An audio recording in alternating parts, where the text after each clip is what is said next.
Shachim Daf Pebet. Alors, dans Daf Pebet, on voit une sugia intéressante qui s'appelle Bet Asrefa. Bet Asrefa, c'est l'endroit où on brûlait les korbanot qui étaient psulim. Donc, c'est une halakha qu'on va retrouver dans le Rambam, dans le dernier perek, des Ilchot Psoulé Amukdashim, les korbanot qui sont rendus pasoul. Il va nous expliquer qu'est-ce qu'on fait avec chaque korban. Alors, il va nous dire le Rambam qu'il y a une mitzvah tassée de la Torah de brûler tous les korbanot qui se sont rendus tmeim. Comme il est écrit dans le pasuk, Abassar Shaiga Bechol Tameh, n'importe quel korban qui va toucher quelque chose de tameh, lo yachel. Premièrement, on ne le mangera plus. Et deuxièmement, Ba'esh Yisaref, il y a une mitzvah spéciale de le brûler. Et donc, pas seulement un korban qui s'est rendu tameh, aussi un korban qui s'appelle notar. Donc, il est resté après le temps où on a le droit de le manger. Par exemple, il y a des korbanot où on le mange que le jour où on a fait le korban le lendemain et la nuit intermédiaire. Et le pigoul, donc les korbanot qui ont une mauvaise intention, tous les korbanot qui se sont rendus psulim, on ne va pas les manger et il y a une mitzvah de les brûler. Et ainsi, les korbanot qui sont sortis des murailles de Yerushalayim, en ce qui concerne les kochim kalim, ou bien en ce qui concerne les kochim qui sont des korbanot encore plus chamurim, encore plus udoshim, on ne va même plus les sortir même du Beth Amikdash. S'ils sont sortis, quand même, alors on devra les brûler tout de suite. Par contre, si c'est pendant Yom Tov, si on est déjà pendant Yom Tov, par exemple un korban Pessah, si on l'a sorti, on s'est trompé, on l'a sorti des Yerushalayim, on n'a pas le droit de sortir des Yerushalayim du tout, des murailles.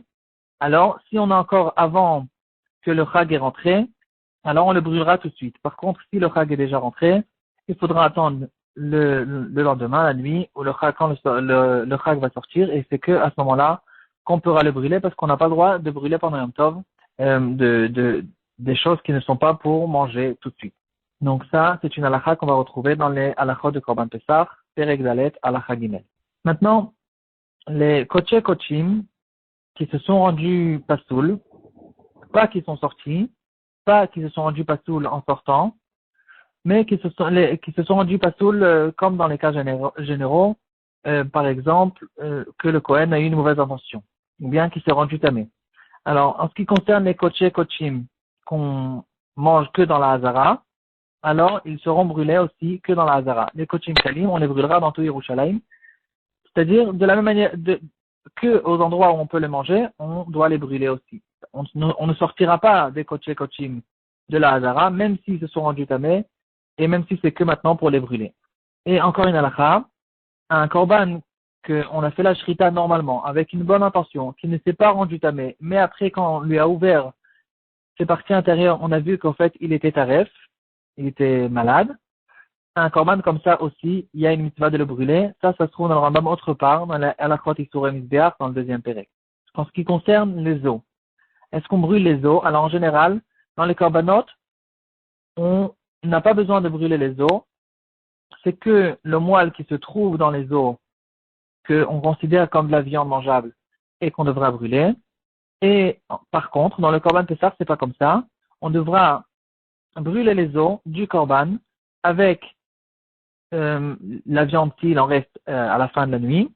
Pourquoi? Alors, la raison, elle est parce que normalement, on n'a pas le droit de les brûler. Alors, il y a là-dessus une discussion. Est-ce que à la fin de la nuit, quand on n'a plus le droit de manger le korban Pessah, est-ce que là aussi, on n'a plus le droit on n'a encore plus le droit de casser les os, ou bien à ce moment-là, c'est fini, c'est plus un korban Pessah, on peut casser les os ou pas. Il y a là-dessus une discussion, mais de toute façon, on va brûler les os, quoi qu'il en soit, parce que, midé rabanan, même si on a le droit de casser les os quand l'heure est finie, Chachamim ont eu peur que les gens ils vont s'habituer à casser les os du korban Pessah, et l'année prochaine, ils vont les casser même au bon moment. Donc ça, c'est ce qu'on appelle le bet asrefa, de brûler les korbanot. Maintenant, dans certains cas, on a vu dans la Gemara, dans les dapim précédents, et on va voir aussi dans ce daf-là, où on fait Ibour Tsura. Qu'est-ce que c'est Ibour Tsura? C'est-à-dire, on n'a pas envie de brûler le korban tout de suite. On va attendre 24 heures que la viande commence un petit peu à se décomposer, elle ne soit pas de la bonne viande, et c'est qu'à ce moment-là qu'on va le brûler. Alors, apparemment, il y a deux cas, c'est ce que j'ai trouvé pour l'instant, où on va faire Ibour Tsura, donc cette attente. Premièrement, c'est un cas qu'on va retrouver aussi dans la halakha de Psula Mokdashim dans le Rambam. C'est si le psoul qu'il y a eu sur le korban, c'était pas un psoul clair, c'était un doute. Quand on est dans un doute, est-ce qu'il y a un psoul? Non, est-ce que ça a touché par exemple le tamé? Est-ce qu'il s'est rendu tamé? Alors, si c'est que dans un doute, on fera Ibur Torah, on devra attendre 24 heures avant de le brûler. Ou bien, ça, c'est un cas qu'on a vu dans la Gemara et qu'on va retrouver dans le Rambam dans les Chot Korban Pesach, Perek Dalet Al Gimel, c'est si le psoul du Korban, c'est pas que le Korban s'est rendu pastoul, mais il y a un psoul extérieur qui cause que ce Korban, on ne peut plus le manger. Par exemple, un Korban Pesach, où on lui a fait la shrita, et puis, finalement, le propriétaire du Korban Pesach, donc en fait, tous ceux qui se sont comptés sur ce Korban Pesach, ils se sont rendus Tmeim. Donc il n'y a plus personne qui va manger ce sacrifice, donc en fait, il n'y a plus rien à faire avec. Dans ce cas-là, puisque le Korban lui-même, il n'a aucun problème, c'est qu'un problème extérieur, ou bien qu'ils sont morts par exemple, alors là, dans ce cas-là, on va faire Ibur Tzura, on va attendre 24 heures, et c'est que après qu'on va le brûler.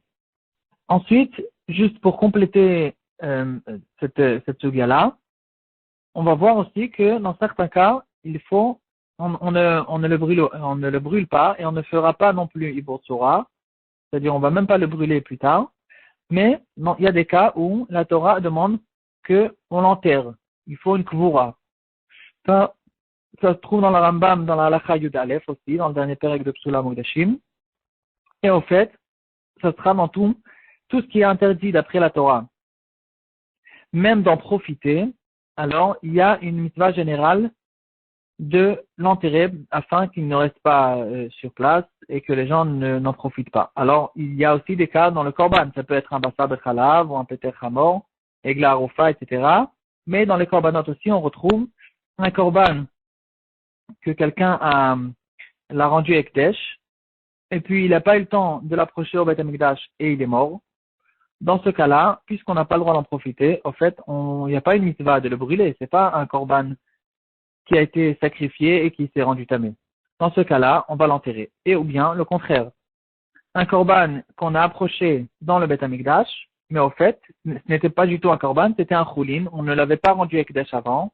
Or, on n'a pas le droit du tout de prendre un animal et de lui faire la shrita dans le Beth Amikdash alors que ce n'est pas un korban. Dans ce cas-là aussi, puisque c'est un Issour Ana'a, une interdiction de profit, alors aussi on va le sortir et on va l'enterrer. Maintenant, il ne faut pas confondre, juste avec ça je finis, avec le Beta Deshen. Beta Deshen, c'était en fait sur le Mizbeach, comme il y avait du feu tout le temps sur le Mizbeach et beaucoup de sacrifices qui étaient brûlés là-dessus. Alors, de temps en temps, au centre du Mizbeach, il y avait un grand tas de cendres qui se faisaient. Ils arrangeaient ce tas-là pour que ce soit beau, en forme de pomme, comme ça, bien ronde. Et, pardon, et évidemment, finalement, quand la pomme elle était déjà trop grande, il fallait la vider. D'ailleurs, tous les matins, on prenait des braises de cet endroit-là et on les posait à côté du misbéach, c'était comme un korban. Mais alors, quand on vidait cette pomme-là qui se trouvait sur le misbéach, alors là, on le sortait au bêta des chênes, c'est les déchets, en fait, qui se retrouvaient en dehors complètement de tout Yerushalayim. Et là-bas, on déposait toutes ces cendres-là qui étaient pleines de restes d'eau, d'animaux. Et là-bas, il est déposé là-bas. Et d'ailleurs, pour ceux qui s'intéressent, quand ils ont construit le quartier de Mea Shearim, le fameux quartier de Mea Shearim, en fait, à cet endroit-là, ils ont trouvé des quantités gigantesques de cendres mélangées avec des restants d'eau d'animaux, et ils ont remarqué que c'était tous du menu bétail ou du gros bétail, des animaux cachers. Et donc, au fait, on évalue que sûrement là-bas, c'était justement le bétail de chêne.